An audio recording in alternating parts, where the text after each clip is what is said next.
back, and today I'm going to be reviewing Dragons: The Nine Realms, Season 4. What could possibly go wrong?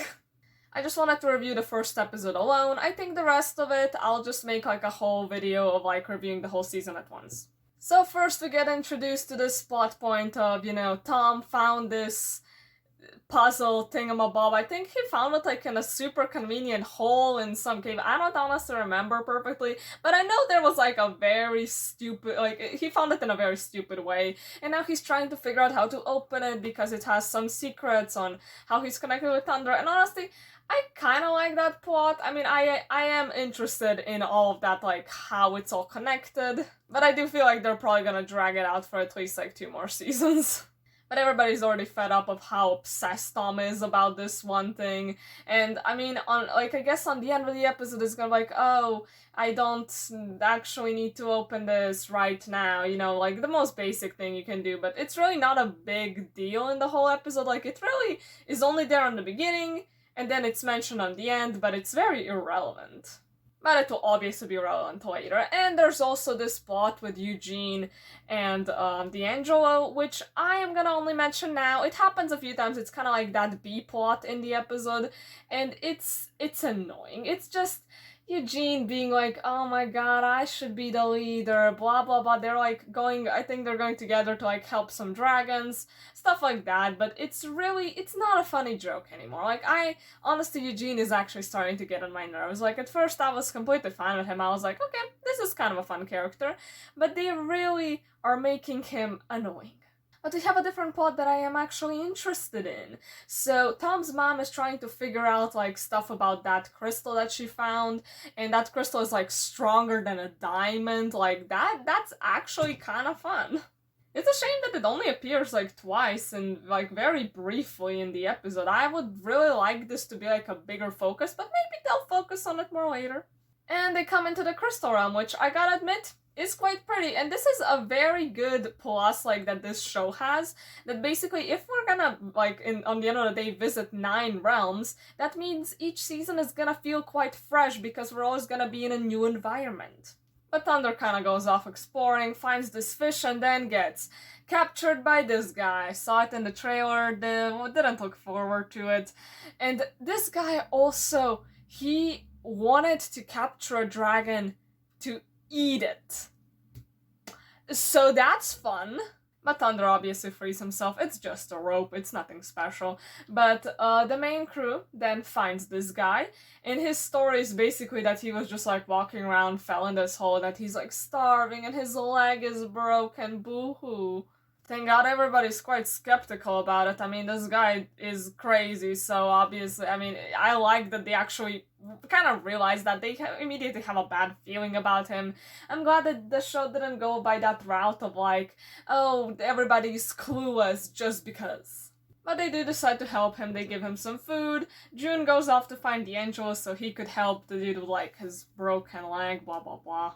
I'm glad that Alex is like the one that's like the most skeptical. And honestly, Alex, I love how whatever this show does, this show ain't perfect, this show has many flaws, and many times the characters feel stupid and just the plot feels stupid as well, but I feel like Alex is the one character that always is great, and that's why she's my favorite. She's definitely my favorite character. She's sarcastic, she is funny, she just always has this amazing character that no matter how stupid the show sometimes is, the show can't break her. But Thunder doesn't like this dude. I mean, I agree, rightfully so. That guy is so annoying. And it's so annoying that he's like, the main threat, the main villain. I feel like they could have done better. They could have had an entertaining, like, antagonist / villain. I mean, this guy, I think he can be counted as a villain. I mean, he's insane. He literally just tries to kill Thunder when Tom and Alex, like, leave for a second. He just wants to kill Thunder with this tiny little axe, and then, what does he think then what will happen if he kills Thunder? Like, what, do you think the other dragon, like, Feathers is right there? Do you think that dragon will just kind of chill there and do nothing? And I don't understand also how this whole time he thinks he has a chance to kill Thunder. Like, this giant animal that literally shoots lightning, he thinks that he has a chance against that?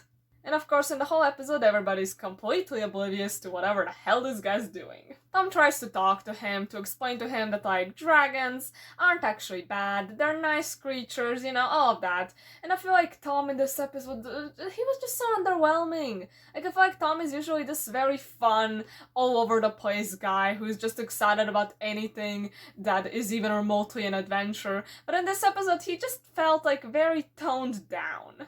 They do see at some point on the axe that, like, the guy gave them, like, a false name. I don't remember which false name he thought of because I do not care, but then they find out his real name. I think his real name was Leonard. I am not 100% sure with this, but I think it's Leonard, and he doesn't like when people call him that because he wants people to call him Buzzsaw, and oh my god, that is such a cringe name. Jesus Christ, why would you want that? So yeah, I'll call him Leonard because he hates that. And then we have this scene in which Alex and Tom leave to get this guy some food, and I love what Leonard says. He's like, "Can you please leave Thunder here so I can bond with him?" My goodness, in this scene I just wanted to punch someone. It is just so stupid. I felt like I was like losing brain cells. And then he captures Thunder in this rope net thing that obviously he can get out of. And also, can I just ask, where did the rope come from? Because I am honestly at this point not sure which part of his story is true or not. Because obviously his leg ain't broken, that's like, obviously. But other than that, like, is he actually stranded in here, or did he find like a way to get out of the cave? Because like, how did he get the rope? Did he get out and then get the rope and come back? Or is this just some kind of magical rope that appears? Because, like, how did he get out of the hole? Isn't that thing, like, quite deep, and the rest of them needed dragons to get in? So how would he get out? I don't care that I'm obsessing over a rope. This is magical rope. And thank God, everything was a setup. I mean, I believed it. Because at this point, this show didn't really give me a reason to not believe that they would do something as stupid as this. I was just, I think through the whole episode, scared that they were gonna drag this plot out to, like, multiple episodes, that, like, they weren't gonna figure out that this guy's bad until, like, I don't know, episode 3 or 4. But they figured it out on the end of the first one. Oh my god, thank you, because I did not want this stupid plot to continue. This guy tries to attack them, and Feathers, like, blows him away with that, like, sound wave or whatever the attack is. And at first, I didn't realize that these rocks fell on them because of that. I just kind of thought these were rocks that just fell because the plot needed them to. But no, it was actually Feathers, so fair enough. And then he tries to kill all of them. Like, what the hell? I just thought he was after dragons at this point. Is this guy ready to kill children? Because he swung towards Tom. He swung the axe towards him, but of course, look at who's here. Who could have seen that coming? What a convenient timing. Everybody came to their rescue, which, whatever. And Leonard manages to escape. How the hell are you telling me that none of these guys who came to their rescue, at least one of them, could have went after Leonard? Like, that's just, it's such a stupid way to keep Leonard, like, as an antagonist, because they could have easily caught him here and just dealt with it. And they have a little chat on the end of the episode, as they always do. You know, I don't honestly mind it. It's not a bad thing, but it's not overly interesting. And we get a little teaser on the end of, like, did Tom's mom actually find something else new about the crystal, which, yeah, let's just go with that plot. That's actually interesting. Overall, not as bad as I thought it would be, but, you know, not very good either. And yeah, that will be pretty much it. I hope you enjoyed this video, and bye.